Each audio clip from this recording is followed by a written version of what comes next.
Welcome to the Online Prosperity Show. My name is Doug Crowe with Author Your Brand, and buckle up. You're going to have a great time in this episode.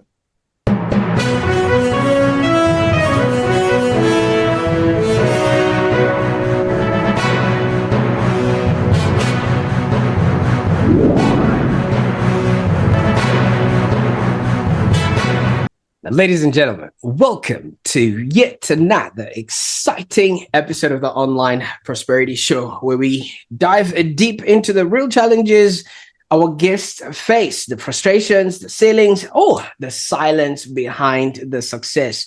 I'm your host, Prosper Taruvinga, and today I have the honor of welcoming Doug Crowe, the founder of Author Your Brand. Now, Doug, how are you doing today?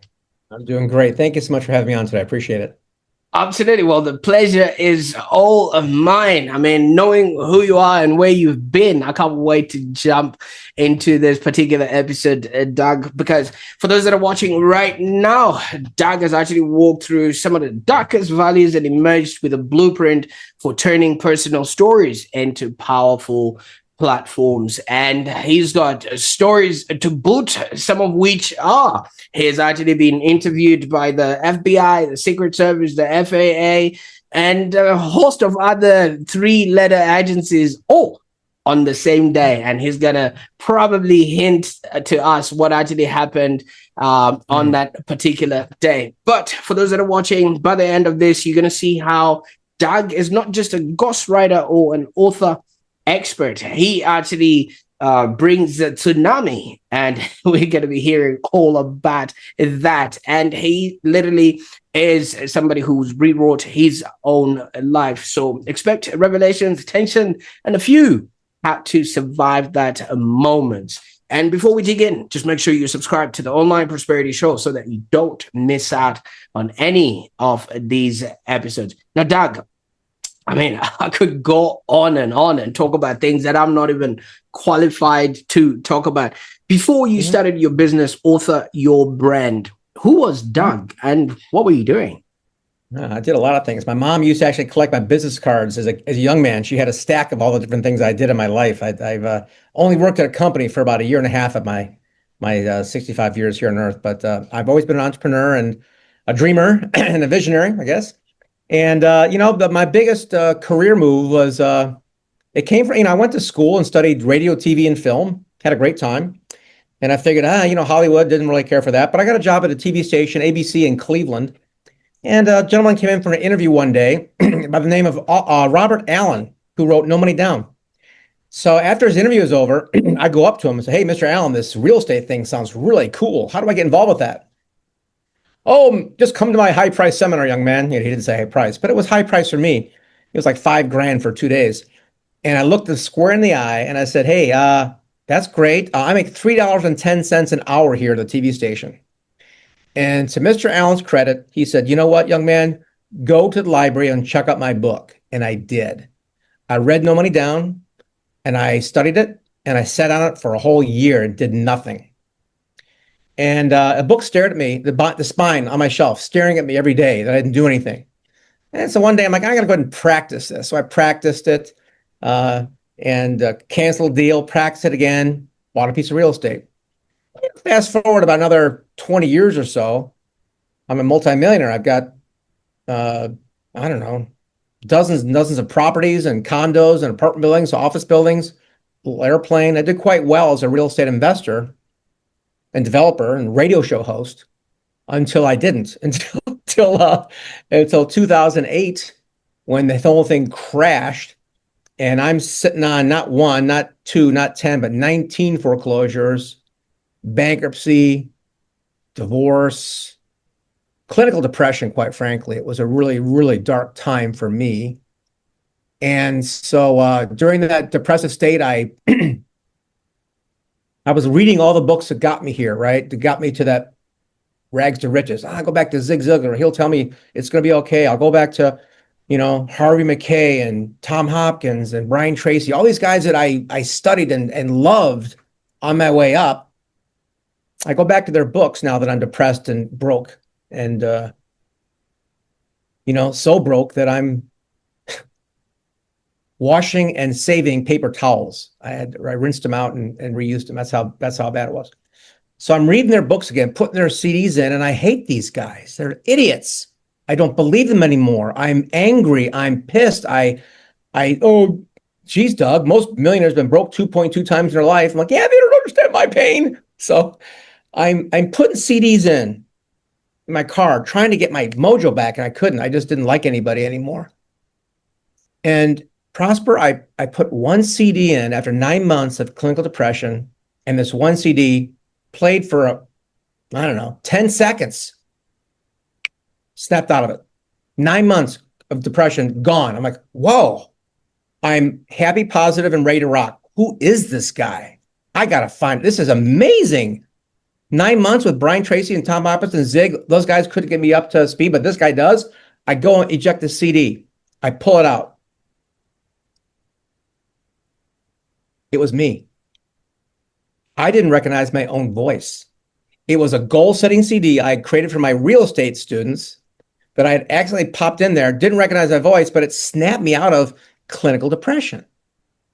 So I'm like, this is amazing. I feel good. How can I went from rags to riches to rags. How could I take what I just experienced and help people going from, I went from riches to rags. How can people go from rags to riches? So I developed a very unique software that did a whole bunch of cool things to help people accountable and personalize their book for them. I had a book that they take a little personality test and write down their goal, and I'd ship them a book written in their personality with their goals embedded, their picture on the back cover.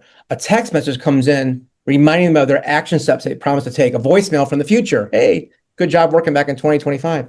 So this whole accountability system personalized their growth journey at a very subliminal level, quite frankly.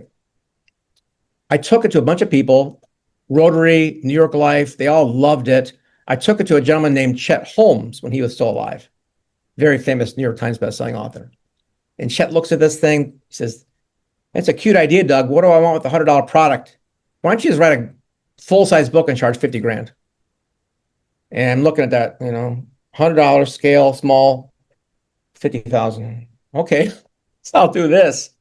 So that's how I got involved with ghostwriting and publishing and marketing, and full circle, that interactive book that I created is now being relaunched with a little help from AI in January of 26.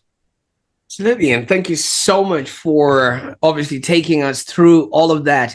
And yeah, I just want to go back a little bit. I mean, obviously you started us off when, you had already started working within the TV and radio sort of place. There's always an allure to certain professions. Okay. Yes. Back then, what was the allure of wanting to be involved in TV and radio? Because some kids just want to be a fireman. Yeah, I loved movies. I'm going way back now. This is back in the 70s, but I had an old movie camera. You see the movie Super 8? You know the movie Super 8? The movie. No, I wouldn't. Oh my gosh. No. Okay. Yeah. If any of your listeners have seen the movie Super 8, it takes place like in the 70s, a bunch of high school kids making movies with their 8mm film camera. That was me and my friends. We did that. We made our own movies as high school kids. It was goofy, funny stuff. Silent movies. We didn't have the audio because it's 8mm film. And we just loved it so much. I'm like, wow, that'd be cool. Let me explore this as a career. So I went to Northwestern, studied radio, TV, film. A lot of my friends became famous. I could mention their names. They're out in California doing big things. I went to school with Julia Louis-Dreyfus from Seinfeld. My roommate, Jonathan Glassner, wrote and produced the Stargate TV series. My friend Tom Astle wrote Failure to Launch and a bunch of other movies. So I've got friends that all went to Hollywood, had a great time. I went out there for a couple of weeks and I didn't fit in, man. I was Midwestern boy, I'm like, I'm gonna go back home. And so I get a job at a TV station in Cleveland, Ohio, ABC affiliate. And so I liked movies and TV, but when I met Robert Allen and talked about real estate and making money, I switched my career. Right about that time. It took me a year to do it, but I left the station and started investing in real estate. Oh, absolutely. And thank you so much for opening that up for us, because then it just gives us the frame of how you then went on later on to record that CD that actually then completely changed the course of your life as well, because that connection is quite vital. So you met Robert No Money Down. I've seen, heard his books and things of that nature. It's a concept that anyone that doesn't have any financial sort of knowledge would not actually understand, because we assume and purport that, you know, being in real estate, you need a bag of money and a bag of connections and things of that nature. How did that message alone just really do it for you? And because that sort of concept is unfathomable for a lot of people. Yeah, I'm not be bragging, but I'm a pretty creative person. Right. And creative real estate it combines the best of my skill set, which is, you know, getting to know people, creativity, and making money. So when I looked at a property, I always told my real estate students and myself that, you know, good deals aren't found, good deals are created.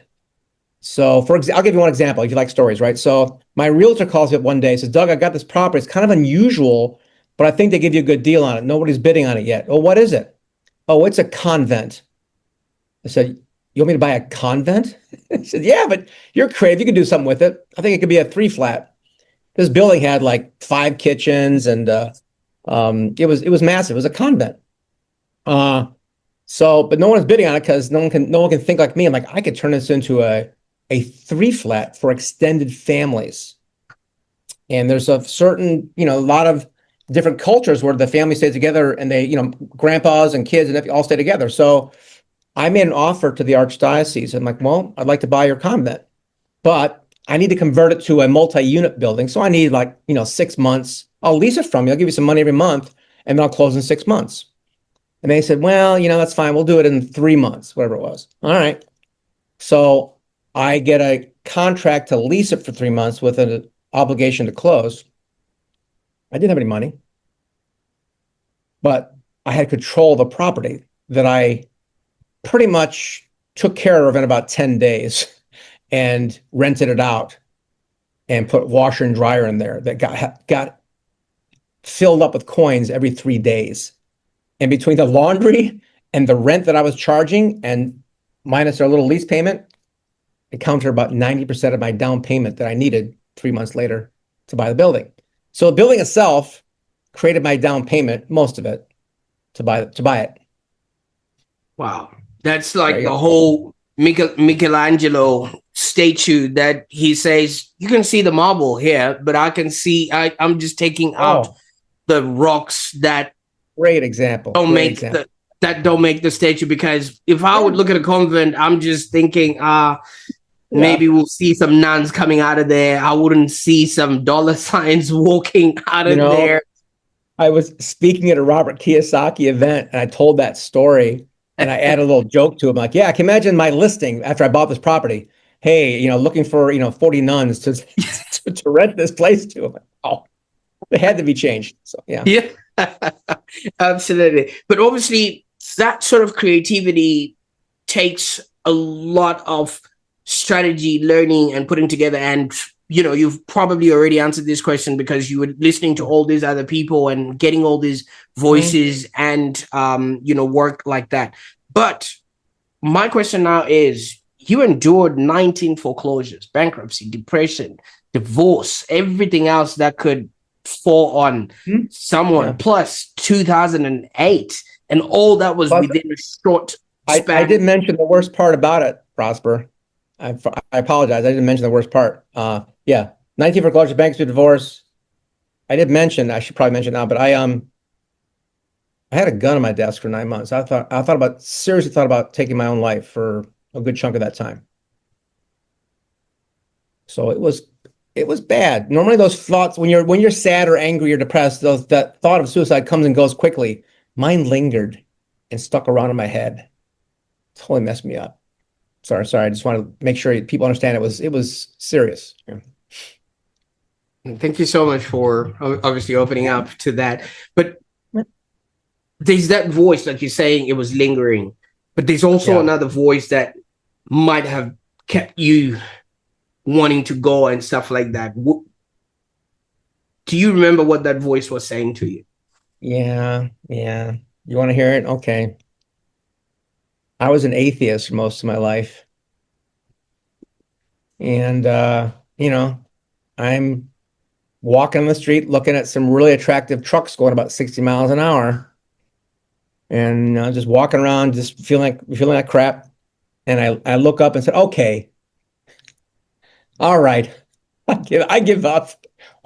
And had a conversation with the man upstairs. And here's what I said. I said, I'm sorry that I didn't respect you, believe in you, or talk to you for the past 50 years. You know what he said to me? And this is where I don't know about, it's a voice, it's me, I don't know. But it was funny because he said, 50 years, that's nothing in God time. Don't worry about it. So I'm like, all right, we're good. Keep going. One more day. Put your foot in front of the other. Absolutely. I've had a guest on the show that calls that Godfidence, as in it's like the confidence that, wait a minute, this too shall pass. But if we're still talking about that voice, you also then heard a voice from the radio station or radio that was playing in your car, and that was you. That was me. That was now that to me sounds like a capsule that you created for yourself, and you literally filtered it through and you heard it. Is there a reason why you actually paid attention to that? Or because there's so many, the voice, the suicidal voice, the voice that was the God one, and you literally speaking back to yourself. Yeah. The voice in the CD was funny. It's that guy snapped me out of it, and then I could be cognitively proactive. When you're in the crap, no cognitive therapy works for a lot of people. That's why there's, depressive states. That's why there's addiction. That's why we have trauma, because we can't see past ourselves. So that slap across my face had to come from old Doug, happy-go-lucky Doug, positive Doug, rich Doug, because no one else could get through to him other than my former self. Now, Doug, some people would say this was a rebirth because 9 months it took, and it takes 9 months. I never thought about that. Yeah. Well, that's why you're on the Online Prosperity Show, man. That was a tough pregnancy, dude. A tough pregnancy. I had to have a C-section on that one. I'm going to use that. Thank you for that. I'll give you credit once. So we've got a new and improved Doug. Yes. You're still listening to that CD in the car. What was the first thing you did when you got back home? I tried to think of how I could help others with this. How could I take my riches to rags story, help people want to go rags to riches? And that's why I came up with this author meld thing that I'll send you an email about it when it's ready to go. It's very fascinating. It's now with AI, I'm actually being able to personalize any public domain book right now.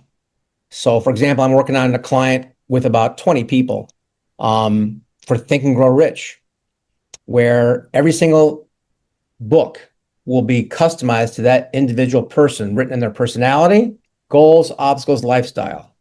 So everybody gets their own unique copy of that book, and it's written for them. They're like, oh my God, and it's updated for the 21st century. And it reads so much better when you're the co-author. You and Napoleon Hill are co-authors, right? So that's my MVP, is doing public domain books.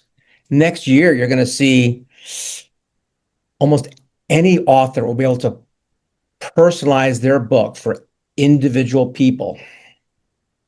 No, before we get into the excitement of that, when you entered into real estate, there was that bar to entry, the $5,000, that you had to put down for the 2-day conference. I didn't do it. I couldn't do it. I went and got this book out of the library. Yeah. Yeah, but what I'm saying is there was that bar to entry. Right, bar. Yeah. Yes, because that's what also stops a lot of people. But you found a way. No. Now, getting into writing and obviously Mhm. this publishing work that you're now doing, Mhm. there's also a bar to entry into it, and Mhm. Yeah. there's a price to pay, and that's the reason why a lot of people don't sort of Yeah. pursue it. Now, when you shifted from real estate to writing, were there any sort of doubts, or did you ever fear that maybe I'm not good enough to be doing this, or why would anybody listen to somebody who has not succeeded in their own right per se? Were Right. there any of those voices in your head since you've been hearing voices all this while? I'd love to give you some, but the only thing that comes to mind is when you're at rock bottom, you can't get any lower. So Mm-hmm. I'm like, okay, well, I'll do this. Somebody asked me about it, and I did a very small project and wrote, and they go, "Oh, that's good, thank you." I'm like, I'll do another one. So it was, there's something to be said for fear and a cushion, right? When you've got a cushion, you're more likely not to do something because it's safe to stay where you are. But when you're at the very bottom, you can't get any lower. I'm living in the basement of a foreclosed home, recycling paper towels. Can it get any worse? I mean, there were times where I don't want to be too graphic here, but running out of toilet paper is a real thing, and it can't get worse. What am I afraid of? Someone saying no? I'm worrying about dinner. Absolutely. Now you've built your brand, Mhm. author your brand to literally Yeah. turn people's stories into Mhm. legacy books, like you're talking about. Right. And Right. half of the work that you do, some people don't get to write a word themselves. Mhm. Now, isn't there some sort of imposter syndrome that happens when somebody doesn't do all the writing themselves, and how do you sort of address that? Yeah, that's a great point. Yeah, I started out with doing books for anybody. Now we really focus on, established leaders. I've written books for VP of Pepsi, for the founder of stamps.com, for former CMO of Starbucks. I've worked my way up the food chain on who I write for. So the imposter syndrome thing is not too bad. A few people who tell me, "Oh, I'm not going to hire a ghostwriter. I'm going to write it myself." Well, I can read your book and tell you you wrote it yourself because they all sound alike. I. My story, my journey, me, me, me, me, me, me, me. Shut up. Who cares about you? They care about themselves. Why don't you write about them? So when people ask about, go write myself, I'm like, that's fine. You can write your own book. But for the love of God, get a developmental editor so it doesn't sound like your diary. So Mm. I probably about 10% of our clients have their own manuscripts, and we work with them to make them readable, interesting, engaging, stories, character development, arcs, tension, open loops, hooks. People who just write their own book because I want to be my own voice. Okay, that's fine, but please get a good developmental editor so it reads well. Becomes a page turner. Absolutely. And everybody who you're writing for is listening to the radio station what's that? What's in it for WIFM. me? Yeah. Yeah, Yeah. Yeah. WIIFM. And if Right. you're going to be writing I, then you're not writing for them. So they will wait until you're addressing them. And that's Yeah. going to be Right. never. And is that the reason why? Because when we started off, you gave me a stat about books that are written versus those that are actually read or consumed or sold. And, Mhm. why that is, because maybe sometimes people don't actually start or begin with a strategy in mind. They just go in, okay, I've got a pen and Yeah. paper, Yeah. putting a book together. Yeah. We spend a lot on strategy because if you don't have that, you're going to be part of the ocean of nothingness out there. The only way to make a book to make a real impact and a dent, we do this thing called vet and validate, Prosper, where we actually will take a whole month and we'll vet and validate your idea. We do some discovery calls, talk about your story, but my team will go to Amazon and we'll pull 200 three-star reviews of books, the top selling books in your category. We take three-star reviews and we don't do one-star reviews. People are just angry, and five-star reviews are somebody's mother, right? But a three-star review gives you great feedback. It says what they liked, what they didn't like, what they enjoyed, what they were hopeful for. and we copy and paste all those remarks, put it into a spreadsheet and say, here you go. Here's what your audience, your future audience, when you publish, this is what they're saying to the number one best-selling author. They liked it, but. So we take that data and say, this is what you should write about or don't write about. So make sure you're listening to your marketplace. We do a focus group on this. We test a dozen covers with surveys. We're data mining the as much as we can on the imaging, value proposition, aim, storyline. So that data comes back to us and go, okay, here's what your idea is good. We can make it better. Your story is fine. Let's pepper it with some of your customer stories.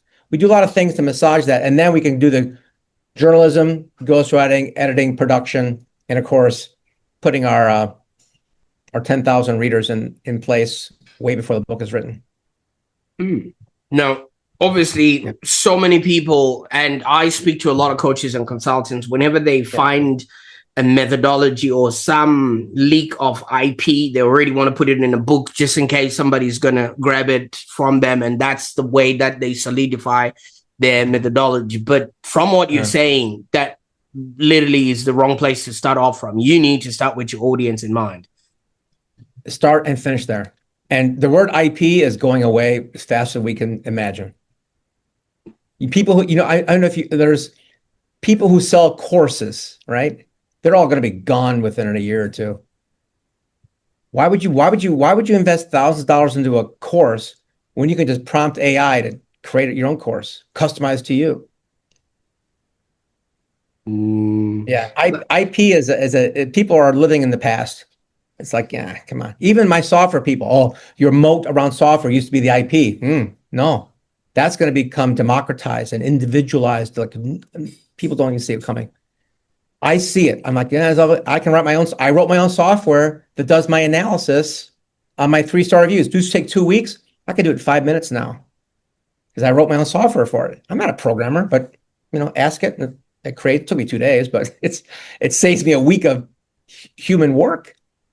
So I'm sorry, I just walked on a rant on the IP side, but yeah, the starting and ending and continually focusing on your customer, or in my case, my customer's customer. Right.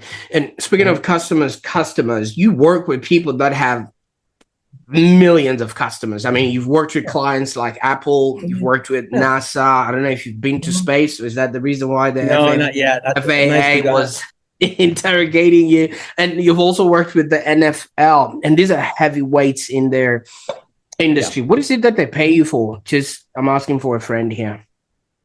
What they pay me to tell their story better and make an impact to save, they pay me for, making them a thought leader, for getting them recognition. I use the term, I help my clients become slightly famous, because they want to be really famous. They don't work well with me because their egos are too big. But when I say slightly famous, they go, okay, I get it. I can become, instead of going to a trade show and listening to a keynote speaker, I can be the keynote speaker. Instead of me doing a marketing plan to try to sell clients, I can develop branding, positioning, platform where clients come to me. That's what they pay us for. So you literally, go ahead.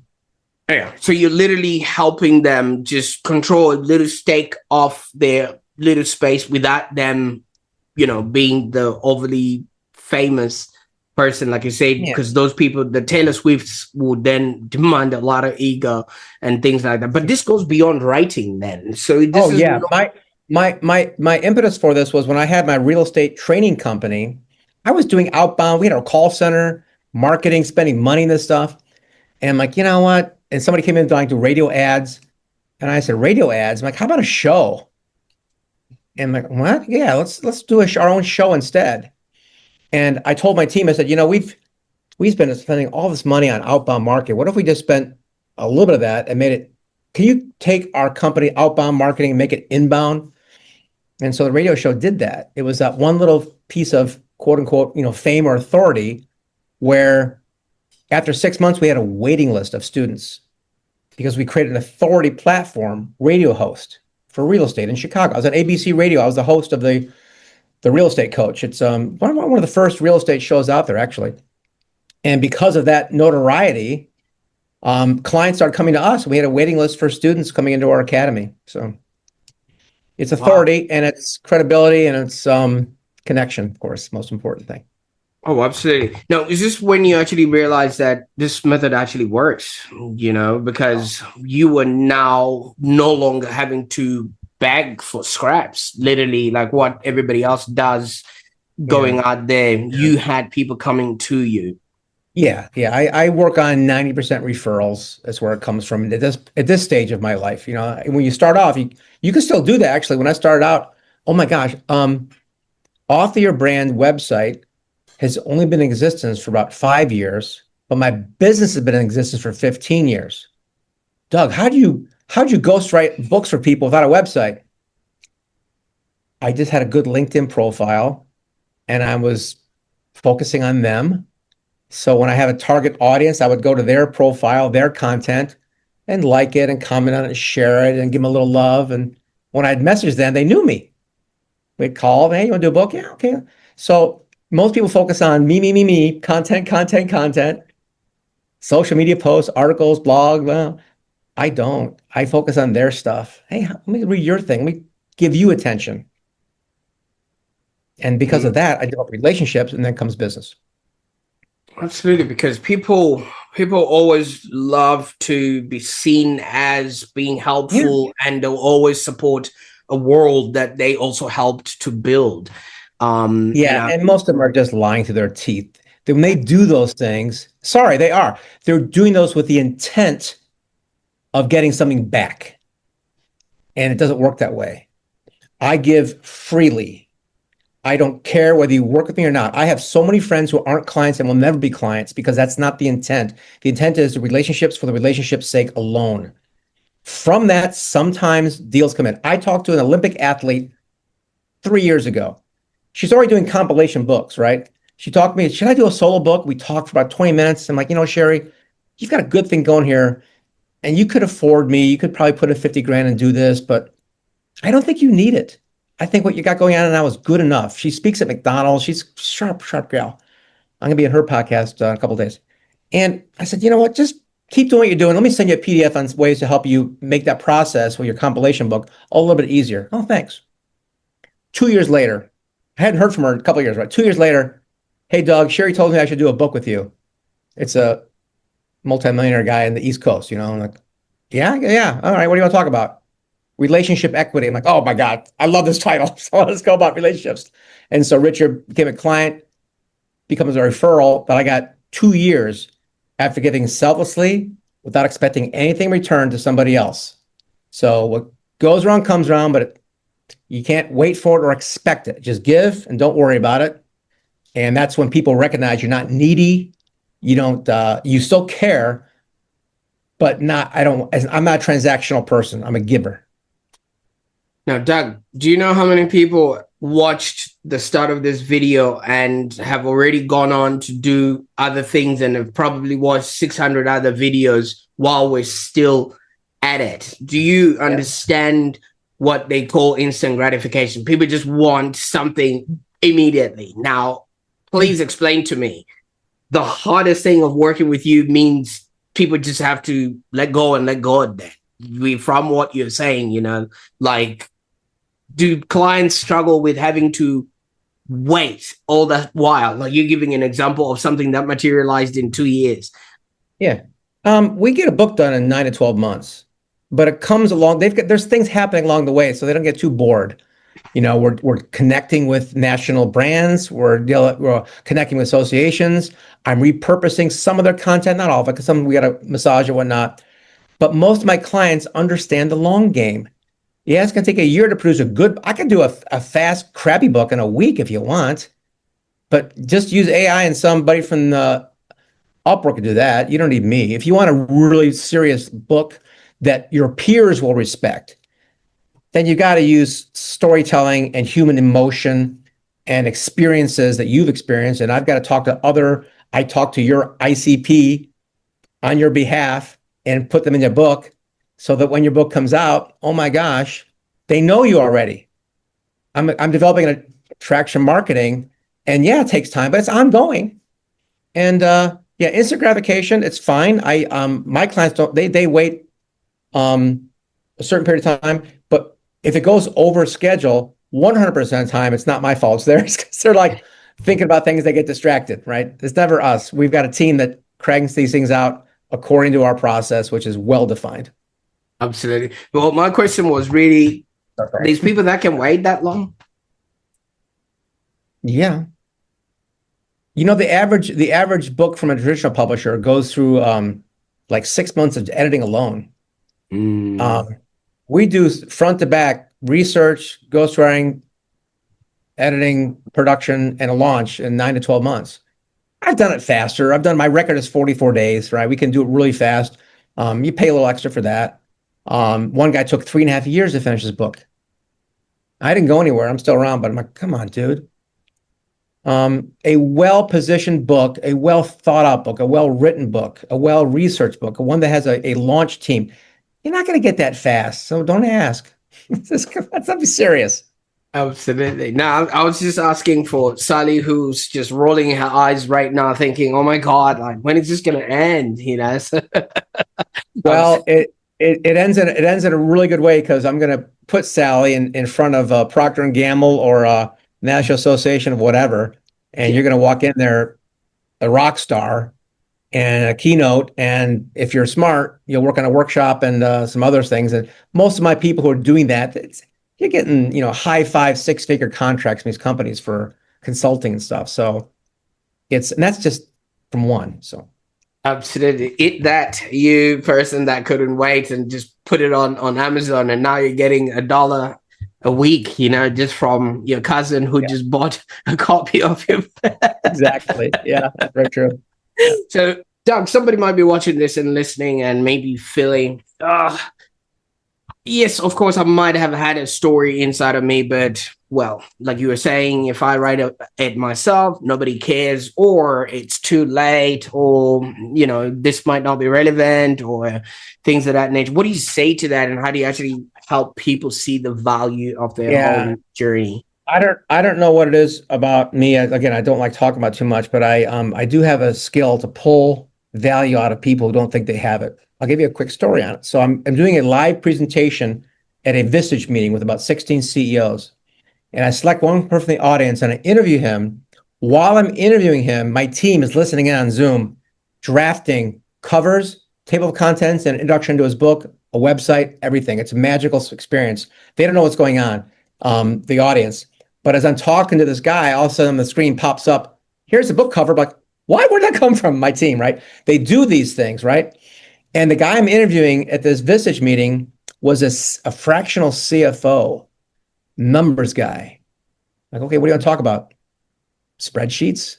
Not really good for stories, right? So as I'm interviewing him, he starts talking about, so what drives you? Questions like you ask, what drives you? What makes you tick? How would you define your values? I go into his personal life. Oh my gosh.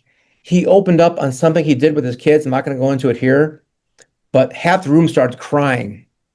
And I said, your book title is going to change now because people don't, it's like the Simon Sinek talk that start with why, right? It's not what you do, it's why you do it. Why you do it. Yeah. And in this guy's case, as CFO, yeah, it's numbers, right? But his values, what he did with his family was so powerful with the audience. Like, you know what?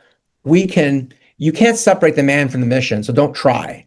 Talk about that and how those values translate to how you take care of someone's legacy through finance.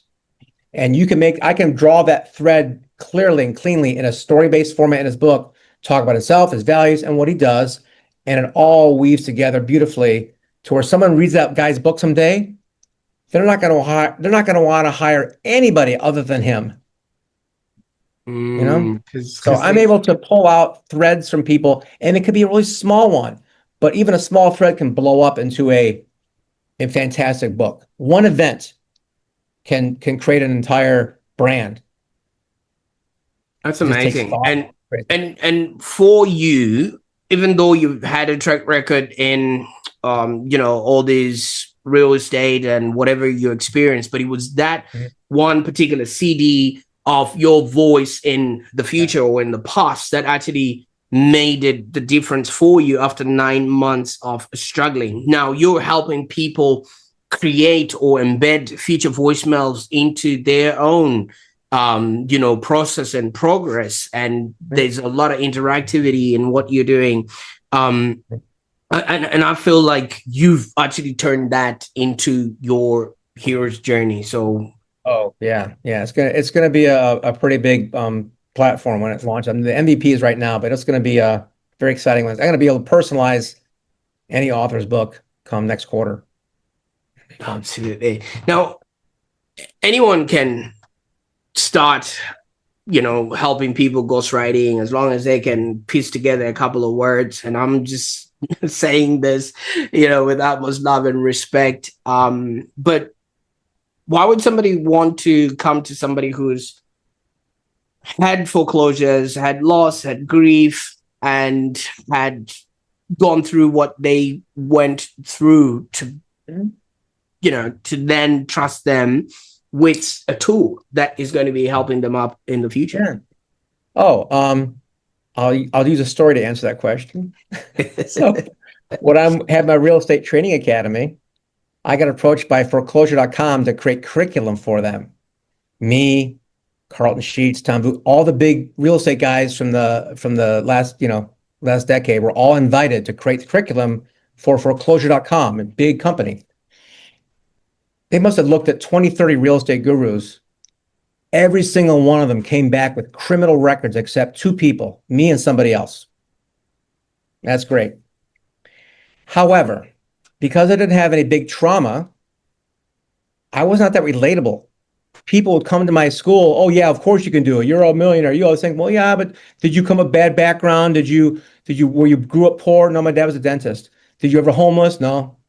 So not having any scars, it's kind of like when you hear about these 20-year-old kids becoming billionaires. They don't have any scars, life experience. I can't relate to them because they haven't gone through any crap. So the fact that I've been through that and come out of it makes me more relatable, and nobody even cares because everyone's gone through something. When you're an adult, everyone's gone through something. And that's not even on my resume. It's just something I'm telling on podcasts anyway. They look at who I've worked with. I give them free samples. I show, here's what I can do for you. They talk to me. If I have 2 or 3 conversations with a CEO or a founder and they want to do a book, they're going to hire us. We just care. We're concierge. Some of my friends in the industry, they're going on volume. That's not us. I take on 1 or 2 clients a month. That's just fine. Absolutely. And thank you so much for that, because if you've been rock bottom, you know what it feels like to be there, and you wouldn't wish that upon your own worst enemy. And I viscerally believe that people that have actually felt that are the custodians of the future. So this whole 9 months literally happened for you, not to you, right? Yeah. I can say that now. I didn't believe it then. I didn't believe it the years following because I'm like, but now I do see it clearly now.